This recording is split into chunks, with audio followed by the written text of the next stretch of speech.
The laboratory gleams white under artificial suns, rows of bottles containing tomorrow's citizens rotating in mechanical precision. Here, in this sterile cathedral of science, humanity itself becomes commodity. But I don't want comfort. I want God. I want poetry. I want real danger. I want freedom. I want goodness. I want sin. These words pierced through centuries of technological dreams turn nightmare, challenging every assumption about progress, happiness, and what it means to be human. Aldous Huxley stands at his writing desk in 1931, the Great Depression ravaging the world outside his window. The son of Victorian intellectuals, grandson of Darwin's champion, he carries the weight of evolutionary thinking in his bones. His mind processes the rising fascist movements, the promise of mass production, the intoxicating whispers of behavioral psychology. He sees Henry Ford's assembly line and imagines it manufacturing souls. The Central London Hatchery and Conditioning Centre rises like a modern Tower of Babel, its corridors humming with the machinery of human creation. Here, the ancient dream of playing God meets the cold efficiency of industrial capitalism. Embryos float in their artificial wombs, destined for predetermined castes. Alpha, beta, gamma, delta, epsilon. The Greek alphabet becomes a ladder of human worth, each rung carefully calibrated for social stability. Bernard Marx moves through this world like a ghost haunting his own existence. His name carries the weight of revolutionary thought, yet his body betrays him with its imperfection. In a society that worships physical uniformity, he becomes the outsider looking in. His discontent simmers beneath the surface, a crack in the perfect facade of conditioned happiness. He embodies the dangerous question, what if contentment isn't enough? The savage reservation stretches beyond the electric fence, a museum of human primitiveness preserved for contrast. Here, in the dust and ritual of ancient ways, lives John, the savage, whose very existence challenges everything the world state represents. His Shakespeare-soaked mind carries the poetry of human suffering, the beauty of struggle, the dignity of choice. He is walking contradiction to their engineered paradise. Lenina Crown floats through her prescribed pleasures with the grace of a sleepwalker. Her beauty is standardized, her desires programmed, her happiness chemically maintained. She represents the successful product of social engineering. Yet even she carries seeds of disruption. Her attraction to difference, her momentary doubts, her capacity for something deeper than pleasure. These hairline fractures threaten to shatter the whole system. The year 632. After Ford marks time, not from the birth of Christ, but from the birth of mass production, Henry Ford has become the new deity, his assembly line, the new gospel. Our Ford replaces our Lord in this society's prayers. History has been rewritten, museums destroyed, books burned. The past becomes dangerous memory, threatening the stability of engineered present. Only the shallow now exists. Soma tablets glisten like pearls of artificial paradise, each one containing escape from the sharp edges of reality. A gramme is better than a damn, the citizens chant, their pain dissolved in chemical bliss. This drug embodies the ultimate question of human existence. Is manufactured happiness preferable to authentic suffering? The tablets offer peace, but at the cost of the soul itself. The Bokanovsky process transforms human reproduction into industrial production. One egg, arrested in development, budded into dozens of identical beings. Individuality becomes inefficiency, uniqueness a flaw to be corrected. This scientific miracle reveals the horror lurking beneath utopian promises. When humans become products, love becomes redundant, family becomes obsolete, and the mystery of existence vanishes into the predictability of the production line. Director Thomas stands as architect of this brave new world, his authority built on the bedrock of scientific certainty. He embodies the technocrat's dream, human behavior reduced to stimulus and response, society to mathematical equation. Yet his own past haunts him, a moment of human weakness, a forbidden love, a child born of passion rather than planning. His personal history threatens to unravel his professional certainty. The conditioning rooms echo with hypnotic whispers, voices planting ideas in sleeping minds. Alpha children wear grey. They work much harder than we do, because they're so frightfully clever. This sleep teaching represents the ultimate violation of human consciousness. Free will dissolves under the weight of repeated suggestion. The mind becomes territory to be conquered. Thoughts become property to be owned. Helmholtz Watson carries the burden of excess talent in a world designed for mediocrity. His intelligence overflows the boundaries of his assigned role. His creativity threatens the stability of controlled expression. He represents the artist in chains, the creator whose gifts become curses. His friendship with Bernard and later with John forms a triangle of discontent, 3 different ways of being human in an inhuman world. The Solidarity Service transforms religious ecstasy into social control. Citizens gather in circles, consuming soma and chanting meaningless phrases until individual consciousness dissolves into collective trance. This ritual parodies humanity's deepest spiritual longings, offering communion without transcendence, unity without meaning. It reveals how even the sacred can be weaponized for social stability. Shakespeare's words flow from John's lips like water from a desert spring, each quotation a reminder of humanity's capacity for beauty, tragedy, and meaning. O brave new world that has such people in it! His literary inheritance becomes weapon and shield, offering language for experiences this new world cannot acknowledge. Poetry becomes revolution, metaphor becomes resistance against the literal-mindedness of scientific control. The feelies replace cinema with synthetic sensation, audiences experiencing programmed emotions through electrodes and chemical stimulation. Art becomes anesthesia, creativity becomes control. This entertainment represents the death of imagination, the reduction of human experience to mere sensation. Stories that might inspire or challenge are replaced by experiences that merely stimulate and pacify. Mustafa Mond governs as world controller, his power absolute yet tinged with tragic knowledge. He alone remembers the old world, understands what has been sacrificed for stability. His library contains forbidden books, Shakespeare, the Bible, philosophy. He embodies the terrible wisdom of the technocrat who knows the cost of paradise. His conversations with John become philosophical duels between competing visions of human nature. The Malthusian belt circles every woman's waist, a contraceptive reminder that reproduction has become social policy. Children are no longer gifts but products, their creation regulated by state necessity.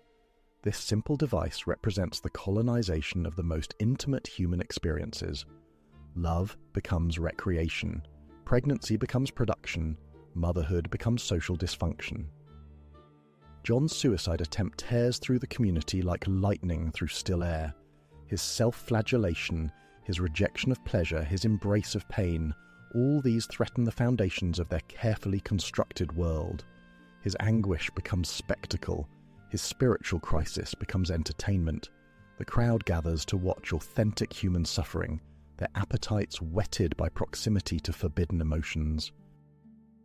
The Epsilon semi-morons work in the factories, their intelligence deliberately stunted to match their menial tasks. They represent the final solution to the problem of human inequality, engineering different levels of consciousness for different social functions.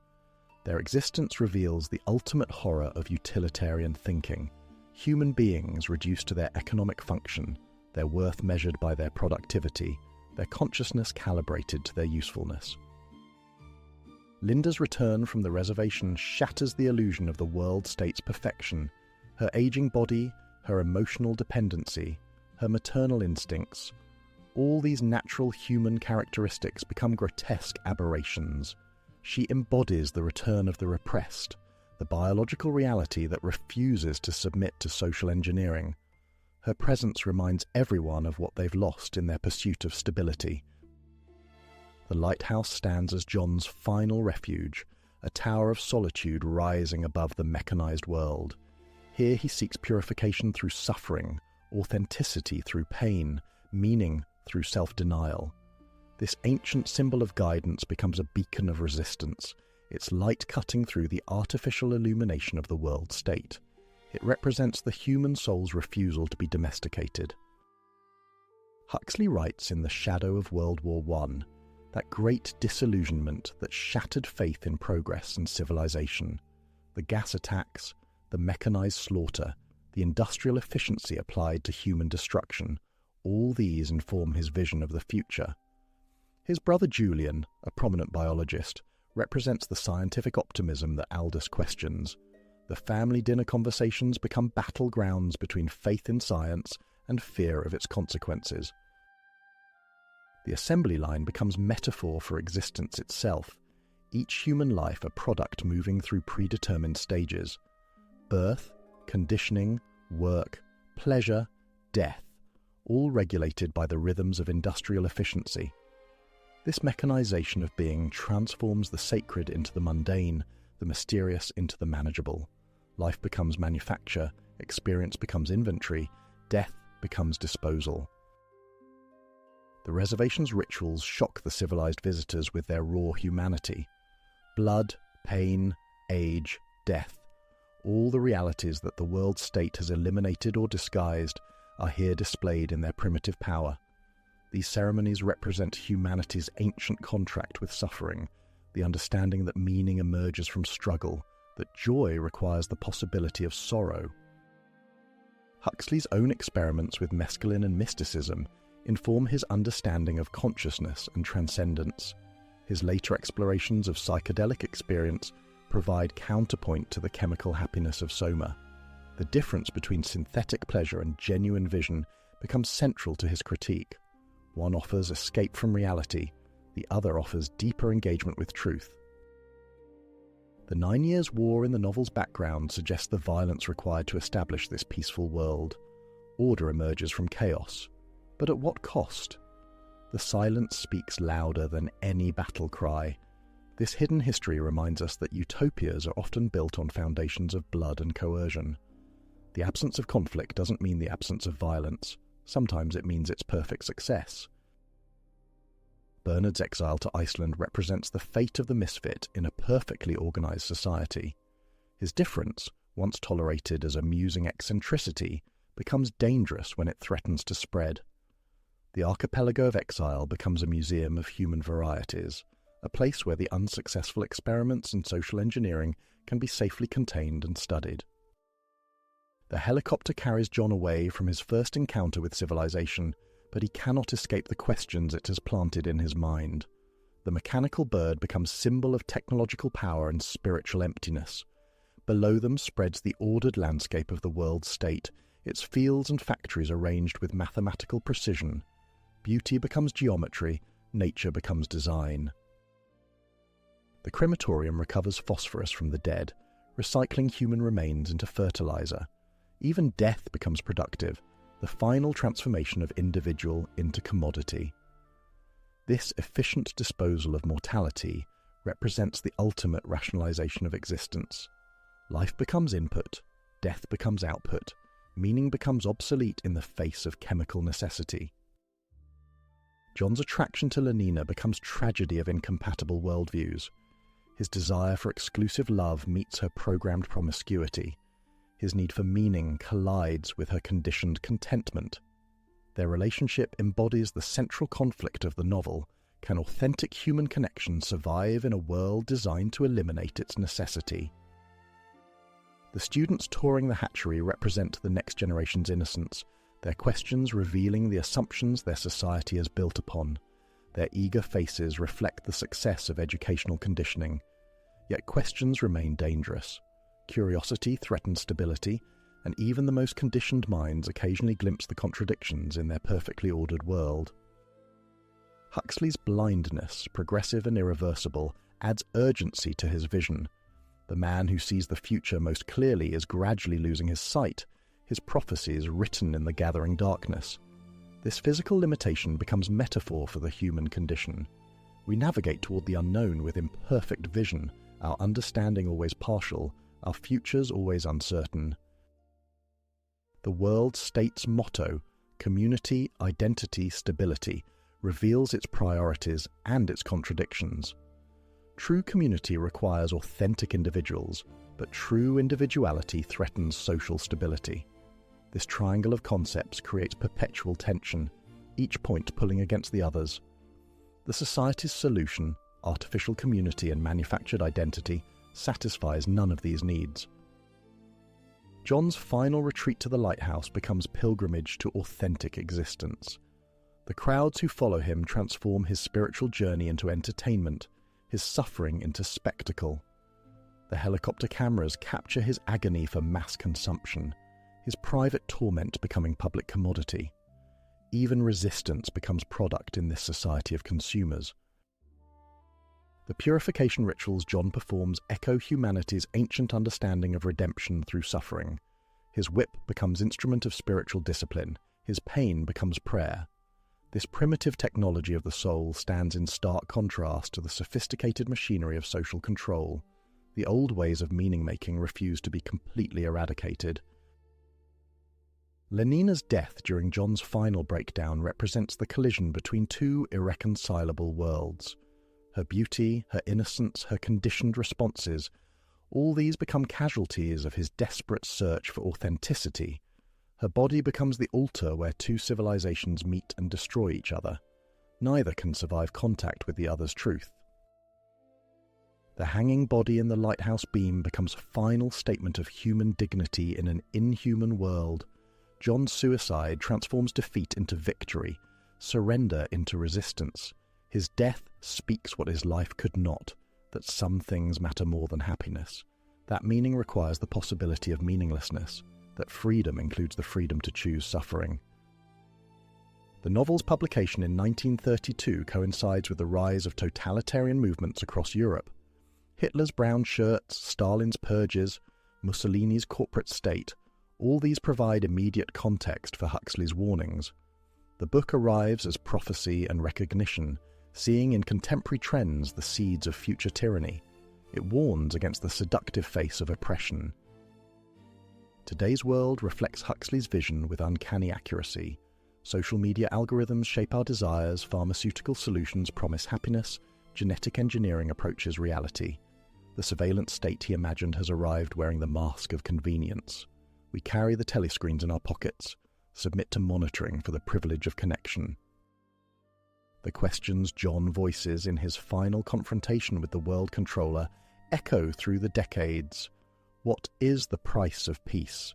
Can happiness be manufactured? Is a life without struggle worth living? These questions burn brighter in our age of artificial intelligence and pharmaceutical enhancement. John's desperate cry for the right to be unhappy becomes our own prayer for authentic existence. In the end, Huxley offers not answers but better questions, not solutions but deeper awareness of what we stand to lose in our pursuit of perfect worlds.